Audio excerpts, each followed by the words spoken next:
2020년 12월 16일 수요일 새벽 예배를 시작하겠습니다. 다 함께 사도신경으로 우리의 신앙을 고백하겠습니다. 나는 전능하신 아버지 하나님, 천지의 창조주를 믿습니다. 나는 그의 유일하신 아들, 우리 주 예수 그리스도를 믿습니다. 그는 성령으로 잉태되어 동정녀 마리아에게서 나시고 본디오 빌라도에게 고난을 받아 십자가에 못 박혀 죽으시고 장사된 지 사흘 만에 죽은 자 가운데서 다시 살아나셨으며 하늘에 오르시어 전능하신 아버지 하나님 우편에 앉아 계시다가 거기로부터 살아있는 자와 죽은 자를 심판하러 오십니다.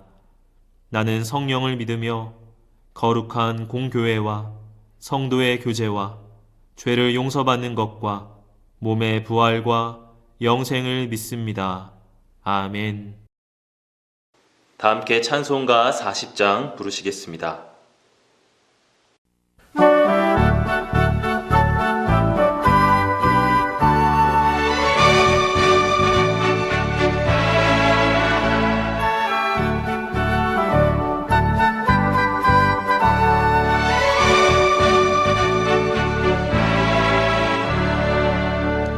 찬송으로 보답할 수 없는 그 사랑 주님께 영광 할렐루야.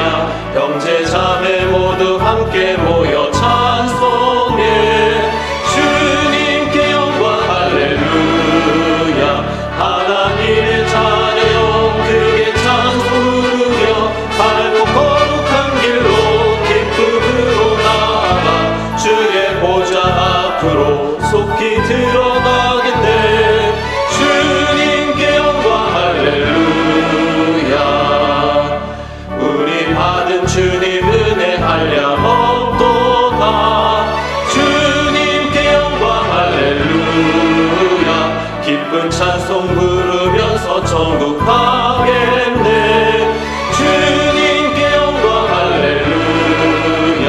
하나님의 자녀 크게 찬송 부르며 밝고 거룩한 길로 기쁨으로 나아가 주의 보좌 앞으로 속히 들어가겠네. 주님께 영광 할렐루야. 잠시 후에 우리 모두 주를 보겠네. 주님께 영광 할렐루야. 영광스러운 보좌 위에 거룩하신 주 주님께 영광 할렐루야. 하나님의 자녀 크게 찬송 부르며 밝고 거룩한 길로 기쁨으로 나아가 주의 보좌 앞으로 속히 들어가겠네. 주님께 영광 할렐루야. 만국 백성 천국에서 소리 높여서 주님께 영광 할렐루야. 영광스럽 주의 공로 찬양하겠네. 주님께 영광 할렐루야. 하나님의 자녀 그의 찬송 부르며 밝고 거룩한 길로 기쁨으로 나아가 주의 보좌 앞으로 속히 들어가겠네.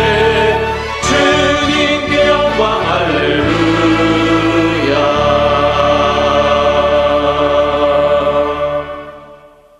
이 시간 다 함께 기도하는 시간을 갖겠습니다. 민족의 복음화와 세계 선교를 위하여 우리 교회 3133 비전과 담임 목사님, 부교역자들, 직분자들과 사명자들을 위하여 새성전 증축을 위하여 코로나19로 인해 신음하는 이 민족을 긍휼히 여겨주시고 속히 치유하시도록 우리 교회 교우들의 가정과 직장과 사업장을 붙드시고 환우들을 치유하시도록 이 시간 다 함께 기도하겠습니다.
오늘 하나님께서 우리에게 주신 말씀은 열왕기상 20장 27절에서 30절입니다.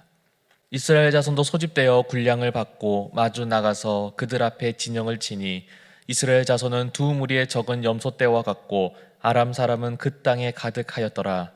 그때에 하나님의 사람이 이스라엘 왕에게 나와 말하여 이르되 여호와의 말씀에 아람 사람이 말하기를 여호와는 산의 신이요 골짜기의 신은 아니라 하는도다.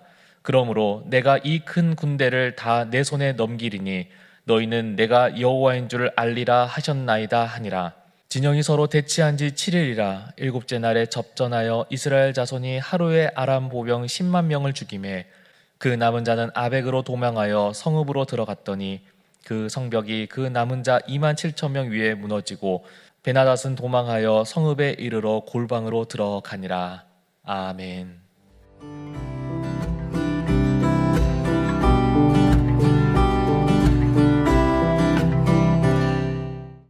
계속해서 아합 왕의 이야기를 통해서 하나님의 음성을 듣기를 원합니다. 오늘 말씀 20장에는 아합에게 있어서 일생일대의 최대 위기가 찾아온 것을 보게 됩니다. 바로 아람의 왕 베나닷이 갑자기 침략한 것입니다. 그리고 사신을 보내어서 막대한 음금과 그리고 아내와 자식들을 내놓으라고 합니다. 베나닷의 이러한 부당한 요구에 그대로 응할 수 없었던 아합은 결국 아람과 전쟁을 하게 됩니다. 병력의 규모로 보나 병장기로 보나 어느 것 하나 우위에 있는 것 하나 없는 이스라엘이었습니다. 근데 놀랍게도 오늘 말씀은 이 전쟁에서 이스라엘이 승리하게 되었다라고 이야기를 합니다. 그것도 한 번도 아니고 두 번이나 이기게 되었고 결국에는 아람 왕 베나닷을 사로잡게 됩니다.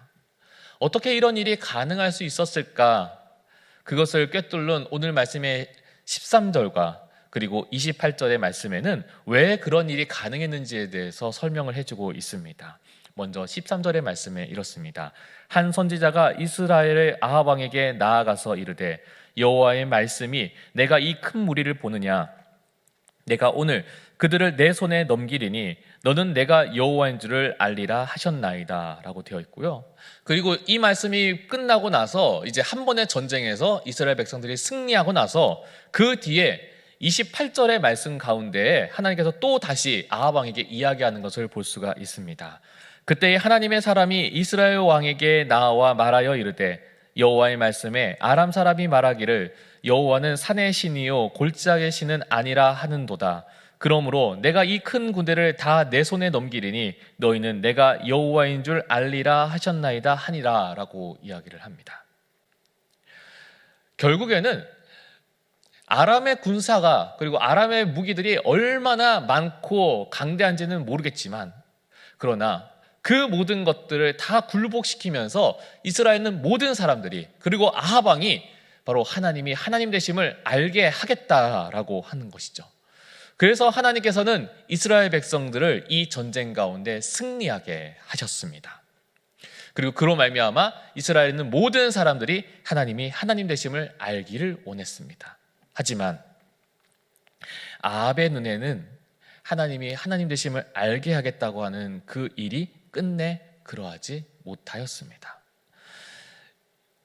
전쟁에 승리한 것은 승리한 것이기 때문에 그 전쟁으로 인한 기쁨과 영광을 하나님이 아닌 자신이 가로채웠고 그것으로 인해서 베나닷과 화친을 맺고 그래서 빼앗겼던 성읍을 다시 되찾고 아람과 동맹을 하는 것을 보게 됩니다. 그 일로 인해서 하나님께서는 38절의 말씀에 아합에 대해 하나님의 책망과 심판이 그대로 임할 것을 예고하는 것으로 이 20장의 말씀을 마치게 됩니다. 아합은 끝내 여호와 하나님이 하나님 되심을 끝까지 바라보지 못하였다라고 하는 것입니다. 그렇다면 우리는 여기서 한 가지 의문을 가지게 되는 부분이 있습니다. 열왕기에서 악한 왕으로 평가받는 아합 왕인데 어떻게 하나님께서 그 전쟁을 도와주시다니요? 그러면 하나님께서는 악인을 편들어주고 악인을 도와주시기도 한단 말입니까? 그런데 앞에 얘기했지만 결국은 하나님께서 아합 왕을 향하여서 하나님께서 심판하실 것을 예고하고 있는 것으로 이 이야기를 마치는 것을 보면 어쩌면 이 이야기의 주인공은 아합 왕이 아니라고 하는 생각이 듭니다. 그렇다면은 무엇 때문에 하나님께서는 이스라엘 백성들을 이 전쟁 가운데 이기게 하셨을까요? 그것은 앞에 얘기한 대로 하나님이 하나님 되심을 알게 하기 위함이라고 하는 이 말씀 가운데 우리가 생각하게 되는 사람들을 우리가 기억한다면은 거기에 답이 있는 것 같습니다. 우리가 16장부터 우리가 오늘 말씀인 20장까지의 말씀에 아합 왕의 이야기와 엘리야의 이야기만 우리가 기억을 하겠지만 그 가운데서 하나님이 하나님 되심을 고백했던 사람들이 나옵니다. 바알이라고 하는 우상을 섬기는 가장 중심에 있는 시돈의 한 마을에 사는 사르밧이라고 하는 동네에 사는 과부는 엘리야를 통해서 하나님이 정말로 참 하나님이심을 고백하게 됩니다. 그리고 이세벨의 폭정 가운데서 수많은 하나님을 섬기는 선지자가 죽임을 당하고 박해를 당하는 그때에 17장에는 스바냐를 통해서 100명의 하나님의 선지자를 숨기는 그러한 일들도 있었습니다. 그리고 18장에는 갈멜산에서의 영적인 대결 가운데에 수많은 이스라엘 백성들이 여호와 하나님이 참 하나님이심을 그들의 입으로 고백합니다. 그리고 19장에는 엘리야가 미처 알지 못했던 7,000명의 바알에게 절하지 않은 사람들이 있음을 말씀 가운데 이야기하고 있습니다. 결국은 하나님께서는 아합 왕을 위해서 이 전쟁에서 승리하게 하신 것이 아니라 그렇게 이스라엘 가운데 하나님이 하나님 되심을 고백한 그 사람들이 있기 때문에 그들 가운데 승리하도록 역사하신 것입니다. 즉, 이 말씀 가운데의 영적인 주인공은 아합이 아니었던 것입니다.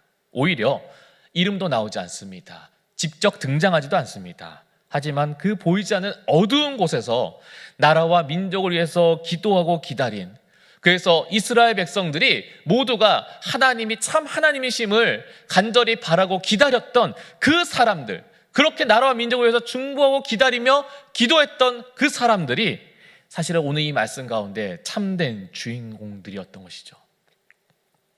사랑하는 성도 여러분, 그래서 우리가 이 말씀 가운데에 소망을 가졌으면 좋겠습니다. 요한계시록 8장에는 하나님의 종말이 임하는 가운데서도 하나님께서는 성도의 기도를 주목하신다라고 하는 내용이 나오고 있습니다. 하나님께서는 우리의 모든 기도를 다 듣고 계신다라고 하는 것이죠. 그래서 우리는 다시 믿음의 눈을 들어서 우리의 일을 해야 합니다. 이 나라가 지금까지 여기 온 것이 무엇으로 된 것입니까? 우리의 수고와 우리의 노력으로 된 것입니까? 아닙니다. 믿음의 사람들의 기도로 인해서 된 것입니다. 일제시대 그 모진 학대 가운데서도 믿음의 선조들은 무엇을 했습니까? 기도했습니다. 6.25의 전쟁 통해서도 믿음의 선조들은 기도했습니다. IMF라고 하는 어려움 속에서도 기도했습니다. 그렇다면 이제 우리가 해야 할 일은 정해져 있습니다. 바로 기도하는 것입니다. 지금 우리가 있는 자리에서 우리가 지금 해야 되는 것은, 이제 우리가 해야 되는 것은 기도하는 것입니다. 단순히 빨리 이 팬데믹 상황이 끝나기를 넘어서, 단순히 사회적 거리두기가 끝나서 이제는 마음 편히 마스크 벗고 가고 싶은데 마음대로 가는 그것을 꿈꾸며 기다리는 것을 넘어서서 이제는 모든 이들이 내 힘으로 내 능력으로 아무것도 할 수 없으니 이 전염병이라고 하는 그 작은 바이러스조차도 내 힘으로 내 능력을 극복할 수 있는 것이 아무것도 없기에 하나님만 바라보도록, 하나님이 하나님 되심을 그냥 믿음의 사람뿐만 아니라 이제는 대한민국에 있는 세계 열방에 있는 모든 사람들이 그렇게 고백하기를, 그래서 그들 모두가 다시 하나님께로 돌아오기를, 그것을 소망하며 기도해야 된다고 하는 것입니다. 그렇게 기도해서 우리가 이 어려운 때가 끝났을 때에 이 나라가, 이 민족이 이제는 다시 하나님께로 전심으로 영광 돌리기를, 그러한 나라가 되어서 정말 하나님 기뻐하시는 그 나라가 되도록 꿈꾸며 기다리기를 간절히 소망하며, 우리가 오늘도 이 어려울 때에 하나님께서 우리의 기도를 반드시 듣고 역사하시는 부디심을 믿음으로 확신하면서 오늘도 우리가 낙심하지 않고 실망하지 않고 하나님께서 이루실 것을 기대하면서 이 나라와 이 민족을 위해서, 그리고 우리의 삶과 우리의 이웃을 위해서 기도하며 그 기도 가운데 이루실 하나님을 끝까지 의지함으로 평안한 마음으로 오늘도 승리하시는 저와 여러분 되시기를 간절히 소망합니다. 주신 말씀을 생각하며 잠시 묵상으로 기도하겠습니다.